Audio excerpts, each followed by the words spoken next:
Hi everyone, I'm going to react to Demon Slayer Season 2, the Entertainment District Arc, Episode 1. Meaning, you know what? Let me see. Season 2 was basically divided into two arcs, right? You had the Mugen Train arcs, which is 7 episodes, and then you have the Entertainment District arcs. So I'm guessing that will be Season 2, Episode 8. Right, sounds Hashira Tengen Uzui. I'm not watching the Mugen Train arc because I've already seen the movie, and I've been told that it was just reformatted into these episodes. So I'll try to Google it and see where should I start from after seeing the movie. And there was this one site that was saying like if you wanted to include the movie into your experience of Demon Slayer or whatever, you should watch the first episode of season 2 and then go into the movie. I haven't watched this first episode. I'm gonna do that on my own since I don't think it's gonna be anything that's gonna be worth reacting to since I've already seen the movie, and I'm just gonna watch it by myself to sort of see what's different. I guess why you would need to watch that before getting into the movie. Probably gonna give a little bit of backstory, I guess, into what's gonna happen. But I already saw the movie, so I don't feel like I should be rewatching it, and I don't feel like crying again, because that's what I did when Goku died. So yeah, so I'm gonna go into the second arc of the season, which yeah. So it's been forever since I saw Demon Slayer. I wonder when was the last time I saw it. Hold on, let me check. The last time I saw it was July 31st, 2021, which is almost a year ago. Oh my goodness. So yeah. So before we get into this episode, if you guys have my reaction, please give it a thumbs up, please subscribe, and please consider supporting me on Patreon at patreon.com/filmmini, where you can find the full length for this reaction, with this being the first episode, my first reaction to season 2 of Demon Slayer. The full length is going to be available for free. The link is going to be in the description box and in the comment section. So please click on it, check on it, and check it. If you like it, please consider supporting my Patreon at patreon.com/filmmini. And also Demon Slayer, I'm not going to be posting the reaction highlight on YouTube. The link to that highlight is going to be in the description box as well and in the pinned comment. So click on it, watch the reaction, and you just come back for my review. Okay, let's start this. Wait, it's 46 minutes for the first episode? Do I have the time? I guess we'll see.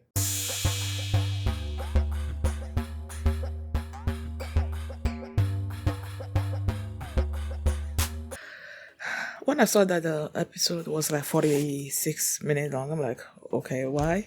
I thought it was going to be like, 2 episodes put together, like they do sometimes on Netflix with Avatar: The Last Airbender. I thought that's what it was going to be like, but it didn't feel like it. Even if it was like 2 episodes mashed together, I wouldn't know where the first one ended and the other one stopped. So it feels like this was sort of like an epilogue to the Mugen Train arc, and then leading us into this new arc. That's what this episode was about. So we first saw Tanjiro basically going to visit Rengoku's family, and in order to give them like his final words and stuff.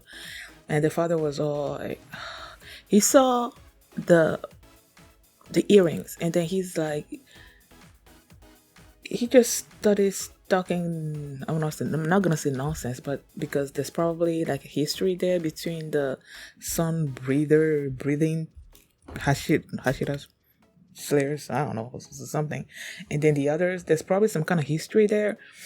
And he's basically revealed, I don't know if you knew that already, if they said that before, I forgot. But in every other breathing technique came from the sun breathing technique, which is what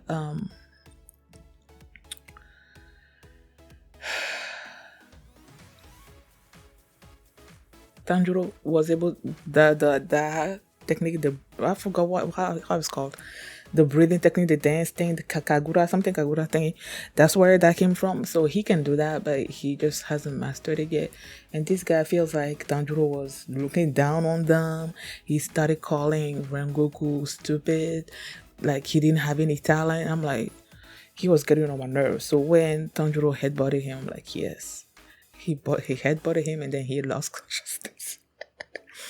And the little brother, after the father woke up, the little brother said that he went back out there to go buy some more booze, I guess. And that gave the time for Tanjiro and him to talk. And Tanjiro told him what, like, the last moments of Rengoku was. And what's his name? Senjuro. Senjuro wanted to give him this book, I guess, about that might probably give him more information about the sun breathing and stuff, but then the book was all like torn up and everything, and it was the father's doing, clearly. And before Tanjiro left, Senjuro gave him something of Rengoku's, something that has to do with his sword or something, and he gave that to Tanjiro, and he's like, he hopes that he's sure it's gonna protect him or something or other. So I'm pretty sure that thing's gonna come into place sometimes in the future. I just don't know when. And then when he was on his way back, I forgot his name, but the person that forges his sword was waiting for him. He was super mad because, Akaza, that's his name, right? Akaza destroyed his. Well, first of all, he lost it. He doesn't know that Akaza destroyed it, but that's what happened. And the guy was super mad. He's always super mad when one of his weapons gets destroyed or disappears or something, and he has to forge another one. He's always mad about it. And yeah, so after he calmed down, the boys started doing training, right? They said it was 4 months, I believe, after Rengoku died, and they were training and they were being sent on different missions to kill, demons and stuff. Sometimes they go together, sometimes they go solo, and then they show this one solo mission that Tanjiro was on, with Nezuko. Oh my god. There wasn't much of her this episode, but I'm always super glad to see her, because she's so adorable. And they were facing this particular, clearly a low-level demon. And they dispatched of this demon pretty quickly. And then when Tanjiro was going back home, he started hearing the girls screaming and stuff. And then before he even got there, they showed us what was happening. And then you see Tengen hoisting two of them away and somebody else. And then the others, you see Kanao there, and she was debating. How she doesn't usually talk. And then she mentioned the coin because Tanjiro was basically did he give her the coin?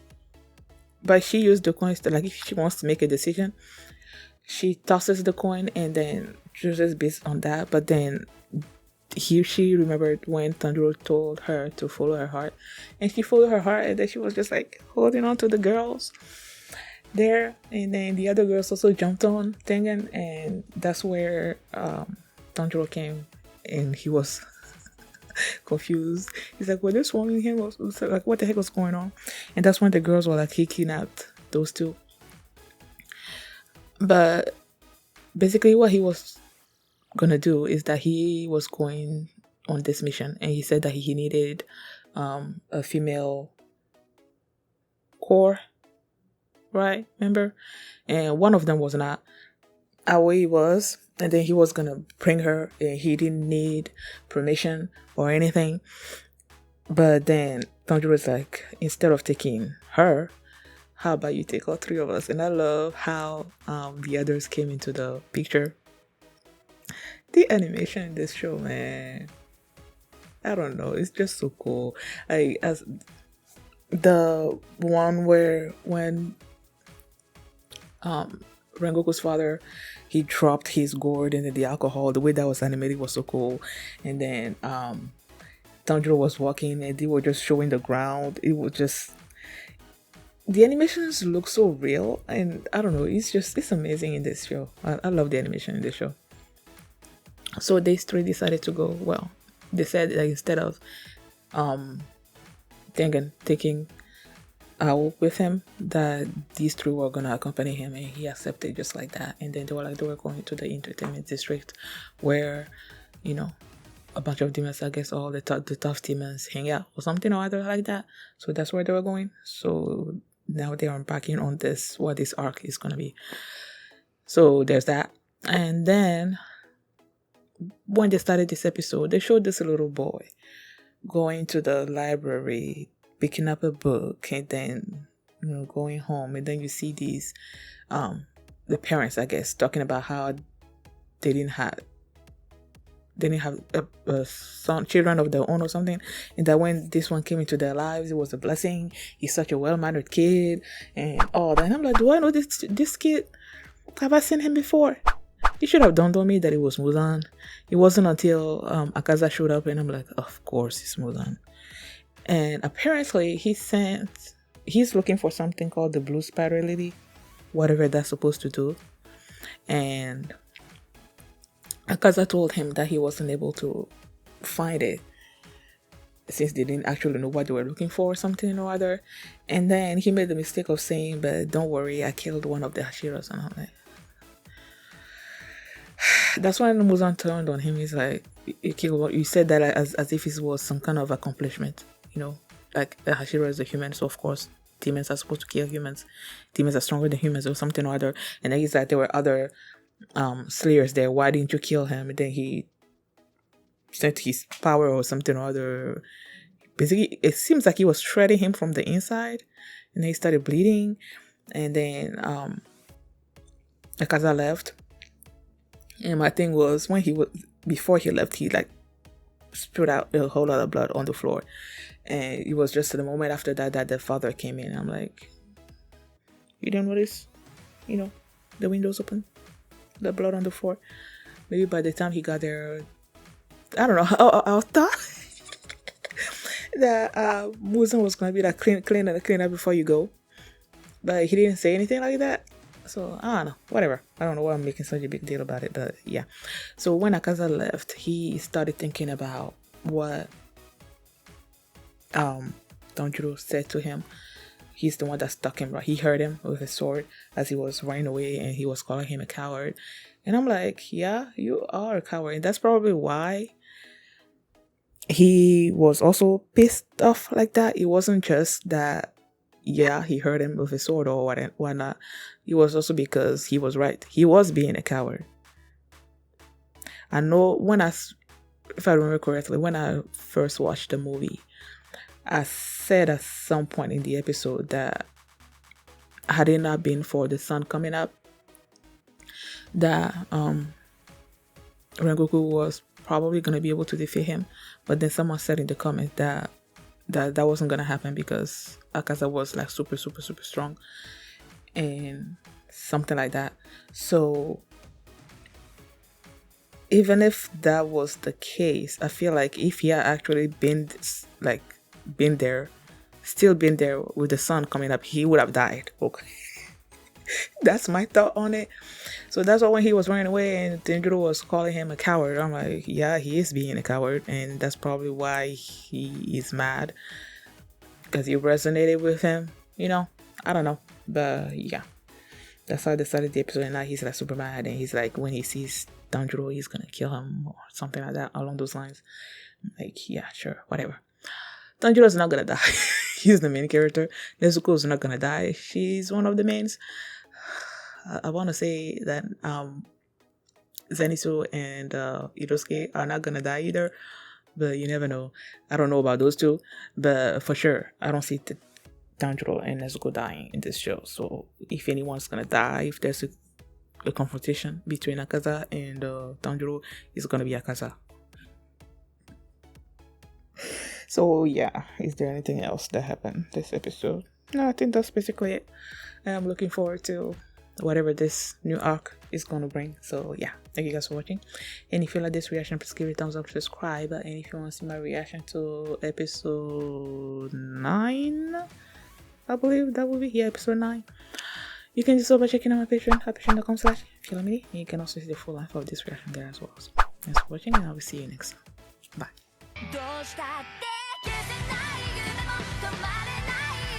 誰かのために